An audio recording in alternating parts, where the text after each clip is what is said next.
Chapter 1 Advent and Divine Childhood.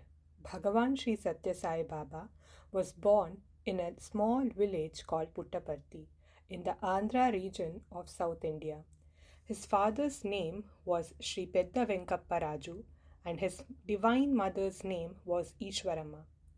Mother Ishwaramma was a very pious lady, always performing one or the other penance to please the Lord. Lord Narayana, being very pleased with her true divine love, decided to be born once again and to enact once more his divine drama. He thereby chose dear Ishwaramma as his mother and Pedda Venkapparaju as his father. It is believed, according to Mother Ishwaramma's own testimony, that when she was drawing water from the well, a sparkling blue light from the heavens descended down and entered her womb. She fainted and fell. Ishwaramma's mother in law had warned her earlier that if something should happen to her through the will of God, she should not be frightened. This secret was not revealed to anyone. Bhagavan's birth was not through conception, but by advent. Bhagavan himself asked Mother Ishwaramma to share her experiences near the well a few days before her Mahasamadhi. As Ishwaramma was advancing in her pregnancy, and as the ninth month drew closer, musical instruments in the house would play divine notes all by themselves. The drums would beat, the veena would twang, the cymbals would clang, and all the inmates of the house would be awakened by the divine melody and fragrance. At last, the 23rd of November 1926 dawned. It was a Monday, the day of Lord Shiva. It was the year of Bountiful and the month of lights. Ishwaramma's mother-in-law had just finished the Satyanarayana Puja and offered the divine prasad to her daughter-in-law. Soon after Ishwaramma ate the prasad, Sai Narayana was born.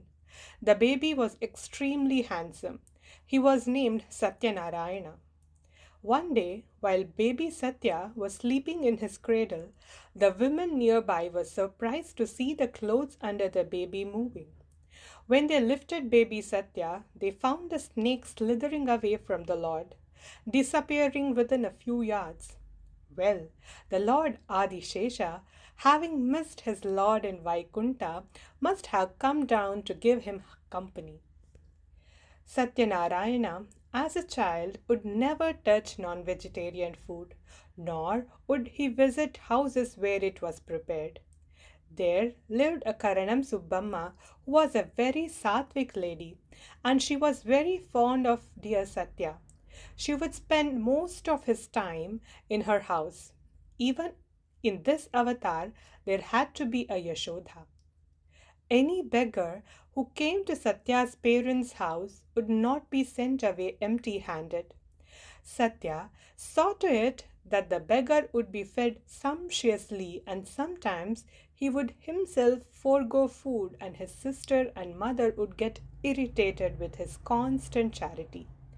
Later, when they would call him for lunch, Sathya would hold his tiny lotus palms under their noses and ask them to smell.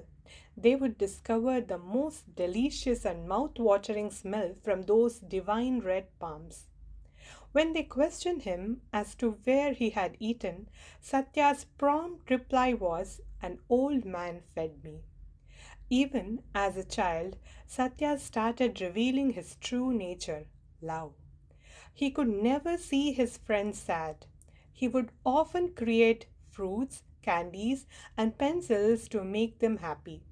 He would collect all the tiny tots and make a dollhouse, installing small pictures of gods inside and teaching his friends bhajans.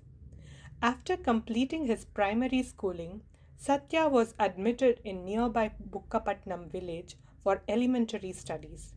Even there, Sathya became very popular amongst his schoolmates. One of his teachers, Mehboob Khan, was very fond of Sathya. One day, during class, another teacher found Sathya not taking down the notes he was dictating. The teacher's ego was hurt. He made Satya stand on the bench as punishment. The teacher's period was over. The bell rang. However, the teacher could not leave his chair. Satya was still standing on the bench when the next teacher, Mehboob Khan, entered the class. Khan went near his colleague, who was now thoroughly embarrassed, and requested him to vacate the chair. The poor teacher was almost in tears. He said, "Sahib, the chair has stuck to me." Khan looked around the class. As all the children had overheard the teacher's conversation, they were giggling. Khan saw to his utter dismay dear Satya standing on the bench and enjoying the whole drama. Khan was shocked and asked the teacher to bring Satya down, as then only would the chair would leave him. The teacher, who was already humiliated and very ashamed, requested Satya to get down from the bench. As soon as he did so, the teacher's chair also released him. In this way, Satya began revealing himself. One day, a Tonga or horse carriage driver lost his horse. He searched everywhere, but to no avail. Someone told him that there was a divine boy studying in the school nearby, and he would reveal to him the whereabouts of his horse. Just as in the Shirdi avatar, Satya beckoned to the man gently and told him that his horse was grazing outside the village in a mango grove. The driver found to his utter great joy his horse just as Satya had described. From then on, all the Tonga drivers would pray to Satya to sit in their Tongas so they too would be blessed and have more business. The first chapter of Sri Sathya Sai Satyanarayana Katha ends with all auspiciousness. Woe to Sri Sai, peace be to all.